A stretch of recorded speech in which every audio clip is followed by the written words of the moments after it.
listening to The Coolering, a podcast made for manufacturing marketers. Here are Carman Perry and Jeff White. Welcome to The Coolering, a podcast for manufacturing marketers brought to you by Cooler Partners. My name is Jeff White. Joining me today is Carman Perry. Carman, how you doing, sir? I'm doing well. How are you doing? I'm doing great. Yeah. Thanks. So, Friday, when we're recording this, and Yes, not so bad. You could be listening to it at any day of the week, but we will put you in a Friday state of mind. Wait, are we going to the pub after this? What's going on? We were at the pub before this, Jeff. Let's be honest That's a good point. be honest with our listeners. It's like, can they still be coherent after a couple of beers at lunch? Stay tuned. Generally, the answer has been yes. Yeah. Well, or they can't tell the difference. It's true. Doesn't mean that there's coherence on either side of the lunch. This is what you get if you you run an agency. That's exactly right. Yeah. You choose this lifestyle. So, so joining us today is Jonathan Quinn. Jonathan is the VP of Marketing and Sustainability at Accredo Packaging. Welcome to the Coolering, Jonathan. Thank you so much, guys. I'm excited to be here. Good. It's awesome to have you on the show. And I gotta say, we've got to be. I think in a survey that I'm planning on conducting, we've been voted the number one champions of the packaging industry. I mean, I don't know how many folks in the packaging industry we've had on the show. We have a number of clients in the packaging space.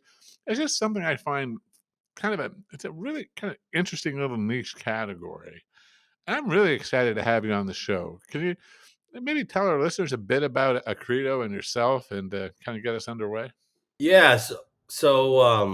Well, speaking from the packaging industry, we appreciate the support and appreciate the visibility that you provide us. But so my story around packaging really started as a little kid. I grew up around the industry. I was in the lab doing testing before I pretty much could even tie my shoes. But the flexible packaging industry is something that's provided me a tremendous amount of value. And I've been able to, throughout my career, I studied packaging, went to school to Clemson and studied packaging and business, and then have been in the packaging industry ever since then. Really grew up around the industry, so wanted to be exposed to it's called the commercial end, and so started in sales and sales management roles, and then transitioned into marketing, and that's where I've been, in addition to adding into the sustainability realm over the past call it 7 years, and really focused on how we can enable and showcase to the consumers the value that flexible packaging provides, and really how sustainability is critical to the industry, and we enable sustainability for the consumer. I think you had mentioned when we spoke before that there's a photo of you at like 3 years old in a vat of resin, like not a vat, not actually in the vat. Drowning in a box of resin. Yeah. A box of resin. Yeah. So you're right. The packaging runs deep. I like that, the packaging industry. I didn't choose the packaging industry. The packaging industry chose me, kind of thing. Yep. Exactly. And look, you hinged on the on that sustainability side of this conversation, and that's, you've been pretty active even in bringing the industry's message forward to politicians in Washington, et cetera, to really kind of advocate on that sustainability side. Do I have that right? Yeah, no, it's critical. I mean, at the end of the day, politicians are what? I mean, basically, consumers are politicians in training, because all politicians were, before they became politicians, were consumers. But and that's where that consumer education comes into play. But now we have to educate the legislators on the value of materials, on why material selection is so important, and there's a science and factual based reasoning behind it. and giving them an outlet and a source for insight and for knowledge and awareness, so that when these policies and various legislation comes up, that they understand why and what sort of decisions, and are able to eliminate emotion from the conversation. So oftentimes people are making decisions based on emotion rather than fact, and that's one of the biggest challenges that we're faced with as an industry. How are you choosing to communicate that? Because, coming from a science-based, fact-based place, and, bringing that message both to Accredo's customers, as well as, politicians and policymakers, and people like that. Like, how do you frame up that, and I don't use the word in a derogatory way, but how do you frame up that story? Yeah. So I will use I think probably a good example of this was last year there was a proposed legislation in the state of California that was banning all plastic e-commerce packaging. And it wasn't just banning plastic e-commerce packaging coming out of the state, it was also banning plastic e-commerce packaging going into the state. And why is this?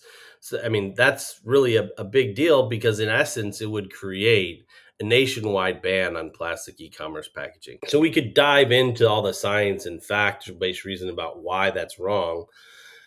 But for the legislative perspective, what I talk them through is, they're by making those emotional decisions and not trusting the science and fact um, in material selection, in essence, what they are doing, because they're in a state that has two state funded um, packaging engineering programs in the state, and they hadn't talked with them, they hadn't discussed anything associated with this proposed ban. So, in essence, they were banning heart medication without talking to a cardiologist. And really, that brought to light that you have to have these critical conversations. You have to understand that there will be unintended financial and economic, but also environmental consequences. Because by eliminating plastic, you're eliminating not just, call it the mailers or air pillows or bubble wrap. I mean, there's so many other things that are eliminated from that conversation. The reason behind those materials being selected was because they perform the best, and they deliver and they protect the products that they were meant to protect. And by eliminating those materials, you will have that breakage, that damage returned, and a number of things that all will impact the environment. And then you're increasing the overall weight, which is again going to have an impact on the environment. So you have to talk through those conversations and make it more tangible and more real. There's an interesting hinge in this around what's happening in Europe. Primarily, I think the European country that's leading the way here, I think, is France. When we say leading the way, I mean, we may not be going in the way that we want other people to follow. So leading the way makes it sound virtuous, but and I think it's debatable whether or not it is. But they are the country that's kind of seems to be the most aggressive, I guess, in bringing forward plastic bag bans and things of that sort. But when you talk to a politician in a place like California, like, I guess you get any kind of the reaction that says, like, well, look, these other people are figuring it out. We'll figure it out too. When you say figuring it out, I think um, the bans on plastic, particularly with regard to the produce aisle, has been a tremendously and has had tremendous negative impact. When you look at what shrink wrapping of cucumbers, for example, takes shelf life from 3 days to 21 days. And understanding that it's not just associated with cucumbers, it's across the board. And that showcases what?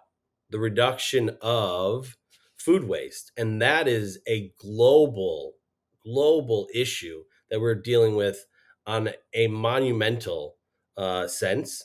And the biggest thing when we look at food waste and what exactly does that mean? I mean, it's the fact of the matter is that food waste is the single greatest issue that we have. The single greatest harm from a greenhouse gas emission state is food waste, and that's what we have to be concerned about.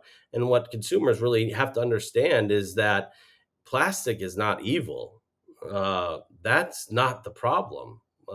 Is there ways that we can enable plastic to be more recyclable? Is there ways that we can enable plastic to be collected?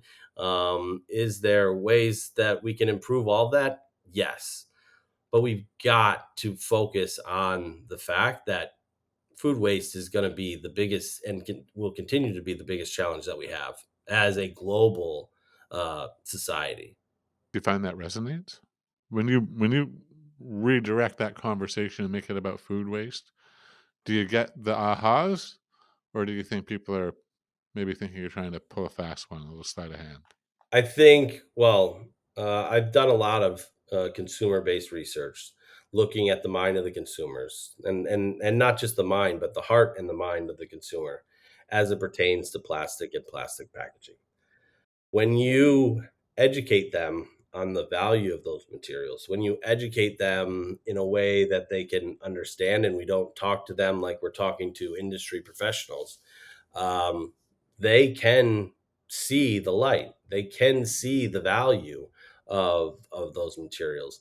Um, it does take time, but those are those are factual based things where it doesn't take much to like I just gave that cucumber example is the perfect example. That's very tangible, very real.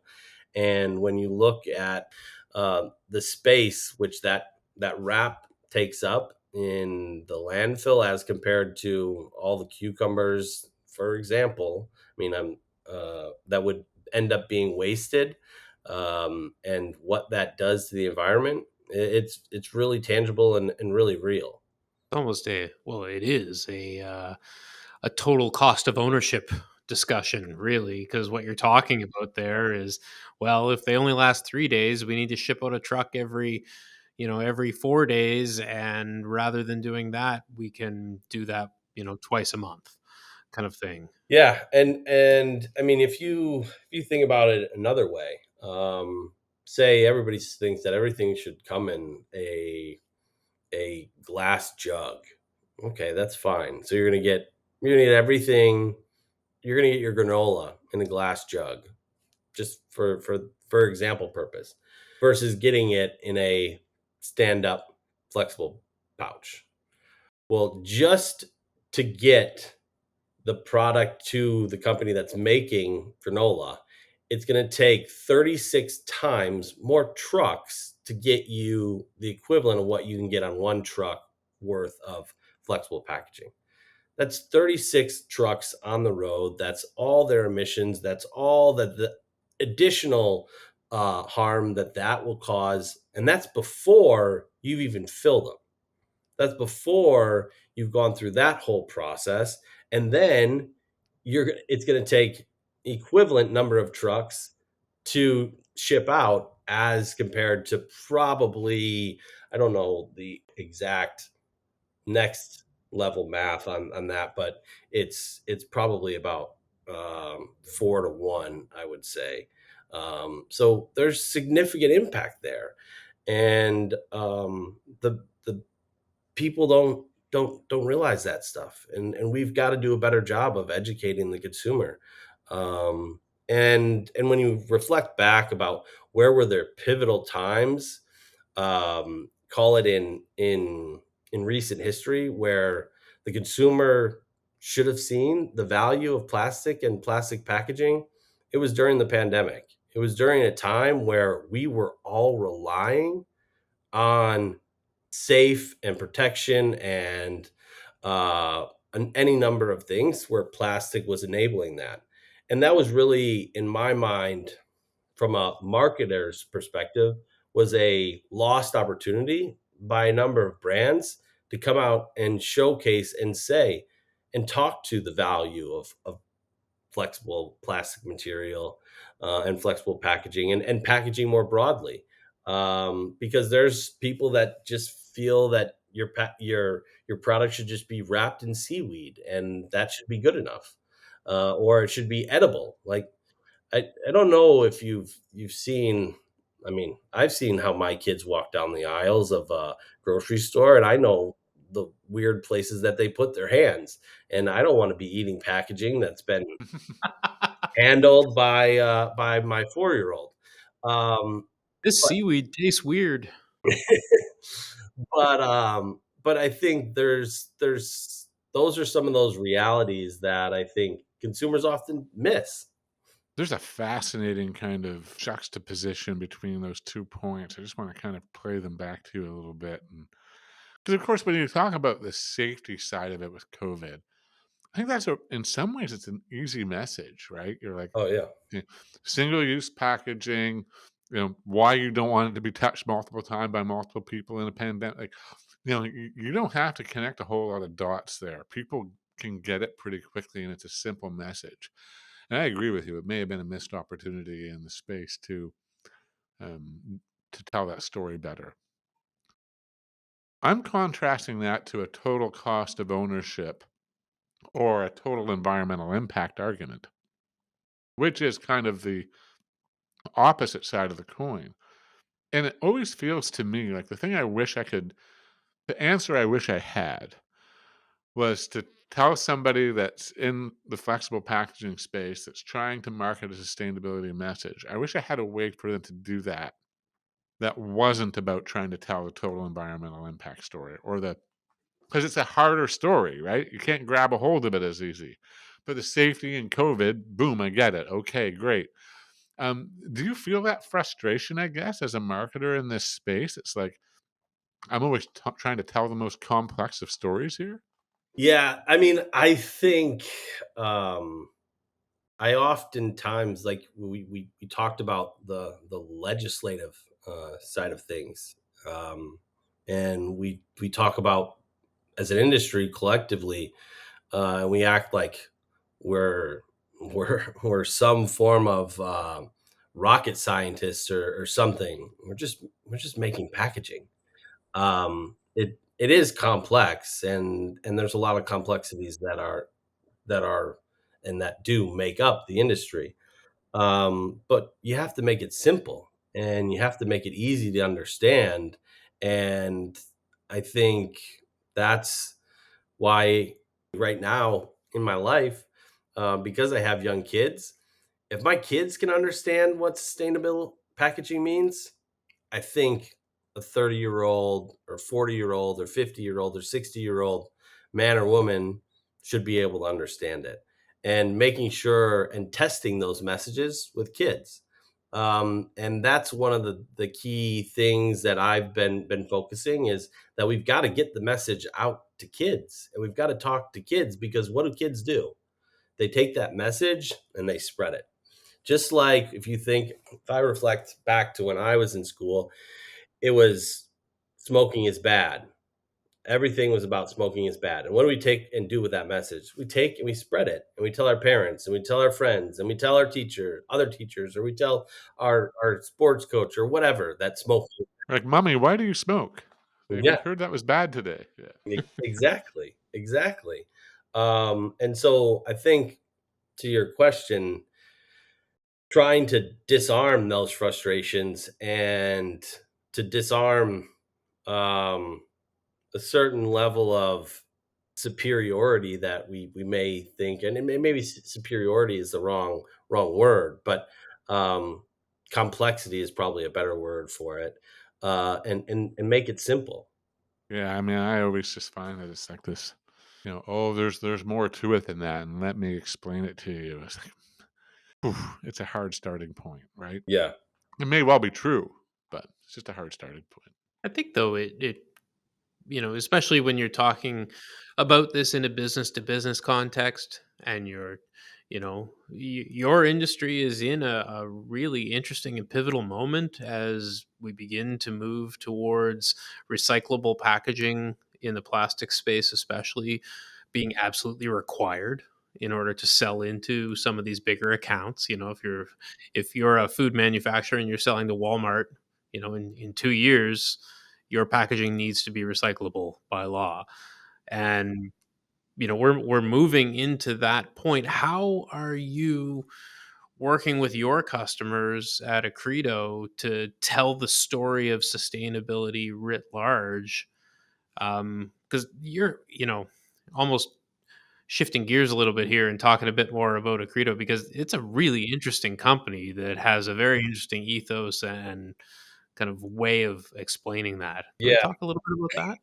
Yeah, no, I mean, I love to talk about that. And from a marketer perspective, I'm really lucky to be able to tell the story that I have to tell, and that's the story of how this business came to be.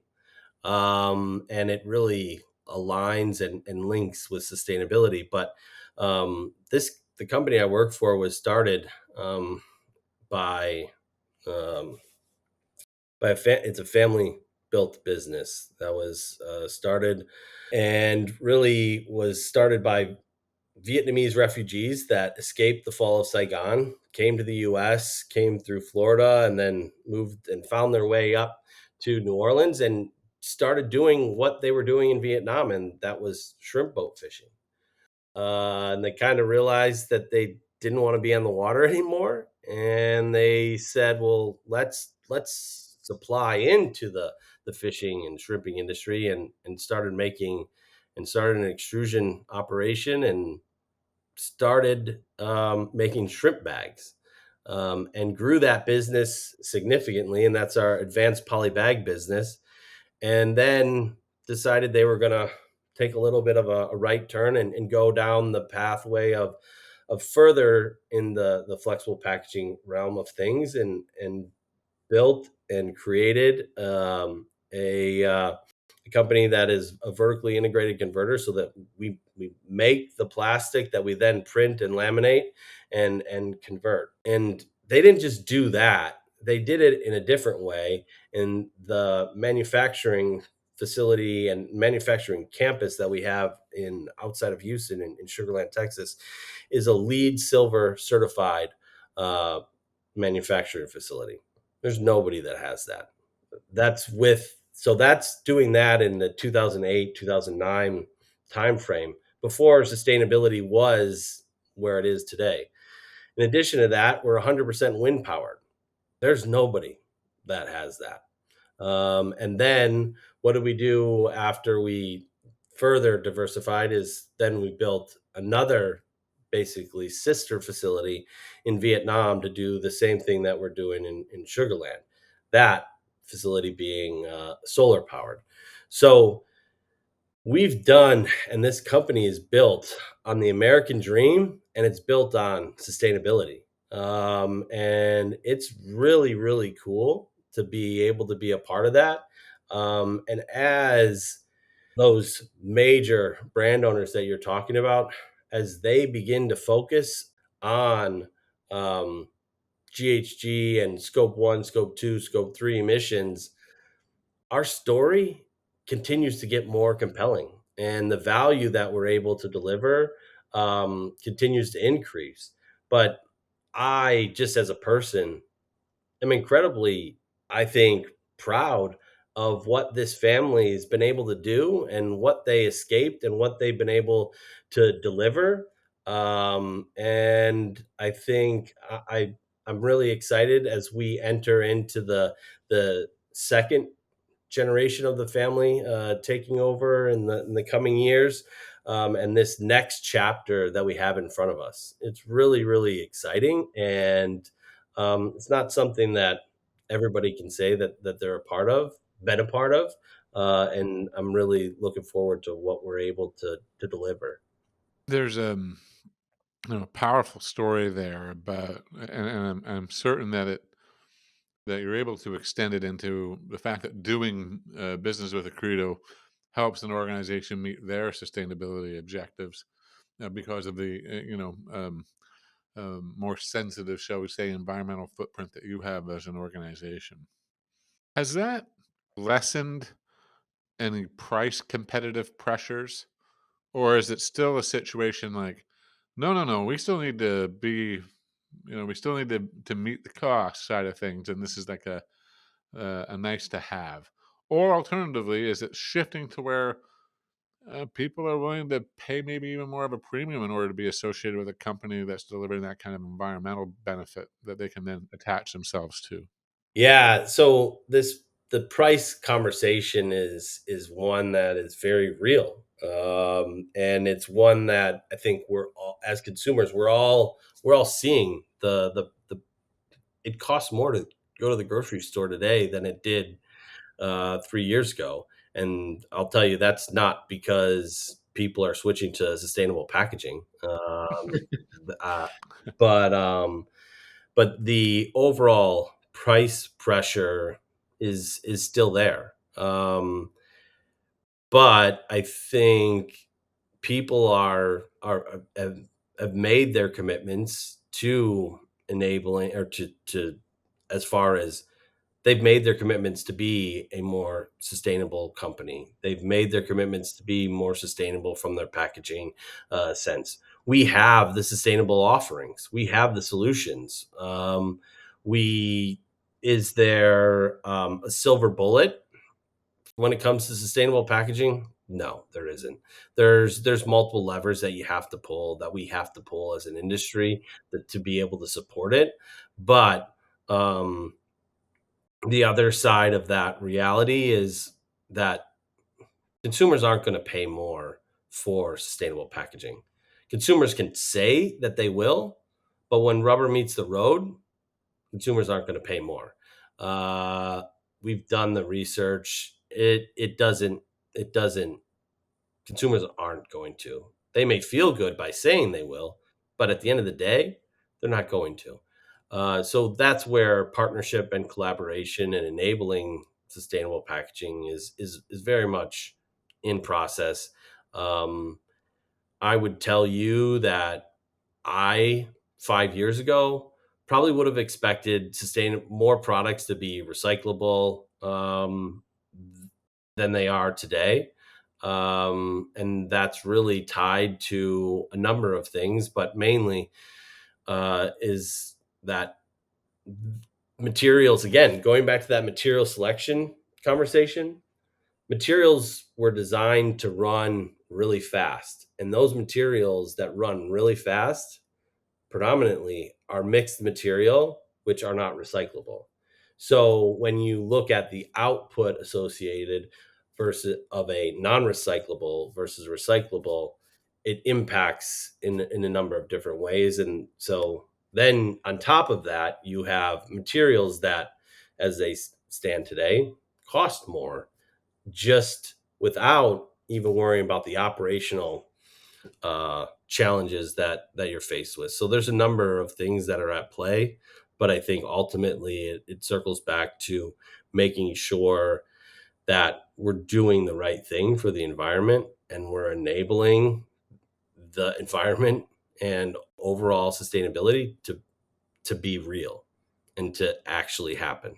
It's so complex. I know we're just saying like it's, we're not going to Mars or anything like that here, but at the same time, if you can run fewer linear feet per hour through the machine, then there's more time on the machine, there's more greenhouse gas emissions there. Like holy cow, like you just cannot escape all these different things that need to be worked out, and you need people to understand that all of those factors come into play here.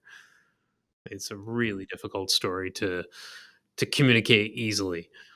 Yeah, and I will tell you, and there is a major brand that we all know, and but there's multiple major brands, but in specific, I'll talk about one specific, and they are compensated. They change their executive compensation to basically support and enable going more towards sustainable packaging.